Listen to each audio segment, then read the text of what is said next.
Genghis Khan करीब 1162 में पैदा हुआ। इसका बाप एक मामूली मंगोल सरदार था जिसने अपने बेटे का नाम एक मफ्तू हरीफ सरदार के नाम पर तीमोजिन रखा। जब तीमोजिन 9 बरस का हुआ इसके बाप को एक कबीला के अफराद ने कत्ल कर दिया। अगले चंद बरस खानदान के बकिया अफराद एक मुस्तकिल खतरे के तहत पोशीदा रहे। ये एक बदशगुन आगाज था। तीमोजिन को अच्छे दिन देखने से पहले निहायत ज़बू हालात से दो चार रहना पड़ा। अपनी नौजवानी में वो हरीफ कबीले के एक ढहावे पर गिरफ्तार हुआ। इसकी गर्दन के गर्दचोबी हल्का बांधकर उसे असीर रखा गया। बेचारगी की इस हालत से निकलकर एक कदीम और बंजर मुल्क का नाखानदा ये असीर तीमोजिन दुनिया के इंतहाई ताकतवर इंसान के तौर पर भरा। इसकी तरक्की का आगाज इस असीरी से फरार के बाद हुआ। वो अपने बाप के एक दोस्त और वहां मौजूद मुताल्लिका कबाइल में से एक के सरदार तगुर्रो से जा मिला। उगे कई बरसों तक इन मंगोल कबाइल में हलाकत खेज जंगें जारी रहीं, जिनमें तीमोजिन ने अजमत की तरफ अपना सफर जारी रखा। मंगोलिया के कबाइलियों की एक वजह शोहरत यह है कि वो माहिर घड़सवार और तुंदखू जंगजू हैं।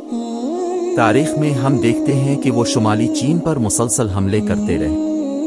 तीमोजिन से पहले मुतअद्दिद कबाइल अपनी तवानाइयों को एक दूसरे के खिलाफ जंग वजदिल में सिर्फ करते थे। फौजी दिलेरी, मुनाफकत, सिफाकी और मिन्नत ज़िल्माना अहलियत के मिले जले इम्तिजाज के साथ तीमोजिन ने इन तमाम कबाइल को एक मरकजी क़ियादत के तहत मुत्तहिद कर दिया। 1206 में मंगोल सरदारों के एक इजलास में इसे चंगेज़ खान कायनाती शहंशाह का खिताब दिया गया।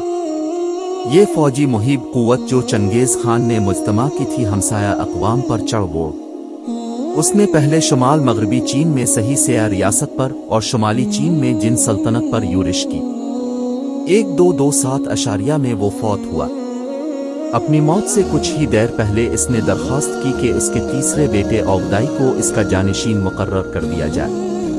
ये एक दानिशमंदाना इंतखाब था। औगदाई ने खुद को एक ज़हीन और ज़ीरक जंगजू साबित किया। उसकी ज़ेर क़ियादत मंगोल फ़ौजों ने चीन में पेश कदमी जारी रखी, रूस को पामाल किया और आगे यूरोप में निकल गईं।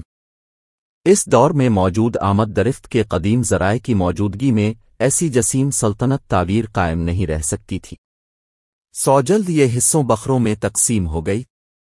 ताहम रियासतों में मंगोल हुकूमत तवील अरसा तक जारी रही।